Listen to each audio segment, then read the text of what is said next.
Hello friends, welcome to our YouTube channel. आज जो vacancy हम बताने वाले हैं, ये वैकेंसी आई है national informatics centres. National informatics centres ministry of electronics and information technology के अंदर आता है। और ये जो वैकेंसी हैं ये किस पोस्ट के लिए हैं? साइंटिफिक एंड टेक्निकल पोस्ट, जो कि बहुत अच्छी पोस्ट है। Scientific and technical post. ये तो यहाँ पर इंफॉर्मेशन है अबाउट NIC। NIC कब स्टैब्लिश्ड हुआ? 1976 में हुआ। और क्या इसका काम है? तो यहाँ पर इस तरह से बताया गया है। अब हम बात करते हैं पोस्ट की। तो पोस्ट जो निकली हैं वो 3 पोस्ट निकली हैं। फर्स्ट पोस्ट है साइंटिफिक असिस्टेंट। ये जो है ग्रुप A की पोस्ट है और बहुत अच्छी पोस्ट है साइंटिस्ट की। और इसका जो पे स्केल रहने वाला है वो 56,100 से लेकर 1,77,500 के बीच में रहेगा। सेकंड जो पोस्ट निकली है वो साइंटिफिक ऑफिसर या इंजीनियर की निकली है और ये ग्रुप B की पोस्ट है। इसका जो पे स्केल रहने वाला है 44,900 से लेकर 1,42,400 के बीच में इसका पे स्केल रहेगा। थर्ड जो पोस्ट निकली है ये साइंटिफिक और टेक्निकल असिस्टेंट की निकली हैं। ये जो पोस्ट है ग्रुप B की पोस्ट है और इसका जो पे स्केल रहने वाला है वो 35,400 से लेकर 1,12,400 के बीच में रहेगा। तो तीनों जो पोस्ट हैं बहुत अच्छी हैं। ये जो पोस्ट है ग्रुप A की पोस्ट है, बाकी ये ग्रुप B की पोस्ट है। अगर वैकेंसी की बात की जाए तो वैकेंसी टोटल वैकेंसी साइंटिस्ट की पोस्ट पर 71 है और यहाँ पर 176 आप देख सकते हो, 196 देख सकते हो। और सबसे ज़्यादा वैकेंसी आई है आपकी साइंटिफिक और टेक्निकल असिस्टेंट की 331। तो ये यहाँ पर वैकेंसी गिवन है। ये जनरल कैटेगरी की वैकेंसी है और यहाँ पर SC ST की वैकेंसी गिवन है। आप यहाँ पर देख सकते हो। EWS की अलग से वैकेंसी है, 7 है, यहाँ पर 20 है और यहाँ पर 32 है। ये PW डिपार्टमेंट की PWD की है, जो भी की फिजिकल हैंडीकैप हैं उनकी जो पोस्ट हैं। ये इस तरह से यहाँ पर पोस्ट का डिवीजन किया हुआ है। जो टोटल पोस्ट है 71 है, यहाँ पर 196 है, यहाँ पर 331 है। तो यहाँ पर देख सकते हो काफ़ी संख्या में पोस्ट निकली हैं और बहुत अच्छी पोस्ट है। तो अगर यहाँ पे बात की जाए क्या असेंशियल क्वालिफिकेशन है इन पोस्ट के लिए, तो फर्स्ट जो पोस्ट थी साइंटिस्ट की थी, ग्रुप A की नौकरी है ये। और यहाँ पर आपको चाहिए बैचलर डिग्री इन इंजीनियरिंग या फिर बैचलर इन टेक्नोलॉजी और department of electronics and accreditation of computer course B level. तो यहाँ पर अगर आप BTech हो, इंजीनियरिंग की हुई है आपने, तो आप ये फिल कर सकते हो। मास्टर डिग्री वाले भी इसे फिल कर सकते हैं, MSc वाले भी इसे फिल कर सकते हैं। MSc डिग्री होनी चाहिए आपकी कंप्यूटर में। और इंजीनियरिंग टेक्नोलॉजी ME MTech वाले भी इसे फिल कर सकते हैं और MPhil वाले भी। तो ग्रुप जो साइंटिस्ट की B की पोस्ट है, इस ये जो क्वालिफिकेशन है अगर आपके पास, तो ये फॉर्म आप फिल कर सकते हो।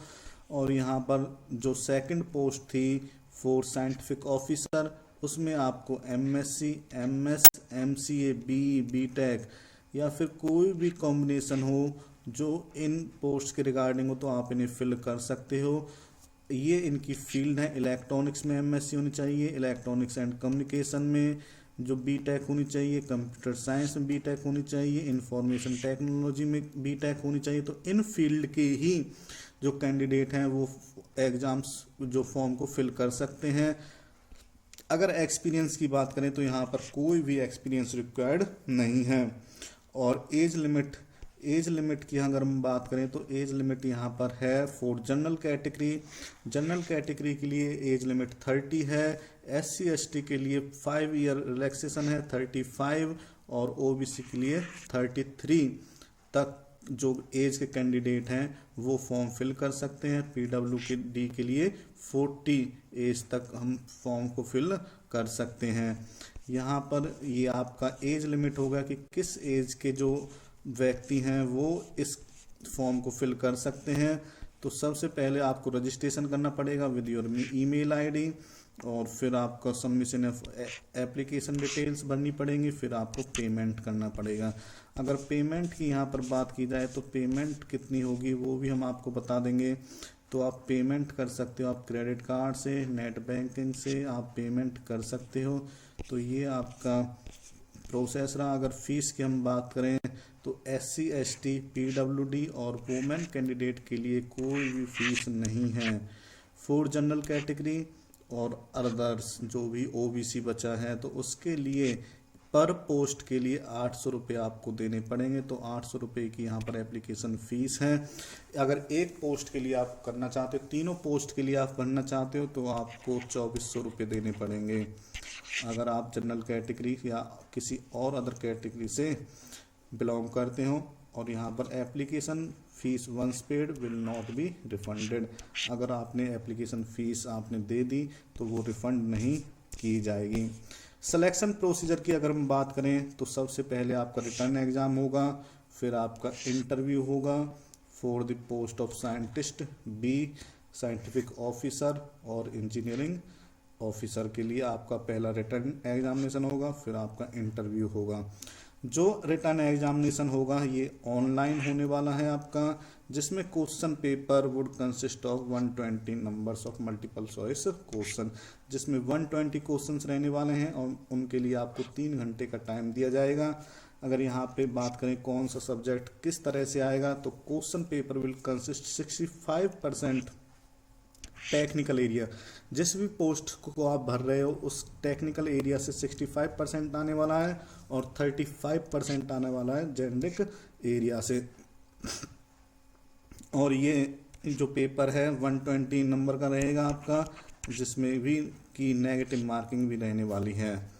तो यहाँ पर देख सकते हो। अगर हम और बात करें तो साइंटिफिक जो सेक्शन ए में क्या रहने वाला है तो सेक्शन ए में आप देख सकते हो लॉजिकल रीजनिंग है, रीजनिंग कैपेबिलिटी है और क्वांटिटेटिव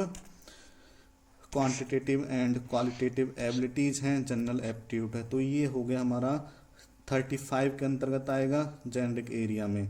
और फिर टेक्निकल एरिया में आपकी कंप्यूटर साइंस आएगी, प्रोबेबिलिटी आएगी, स्टैटिक्स, यहाँ पर आप देख सकते हो जो भी टेक्निकल्स एरिया में ये सारे सब्जेक्ट आएंगे। डिजिटल लॉजिक आएगा, कंप्यूटर ऑर्गेनाइजेशन एंड आर्किटेक्चर।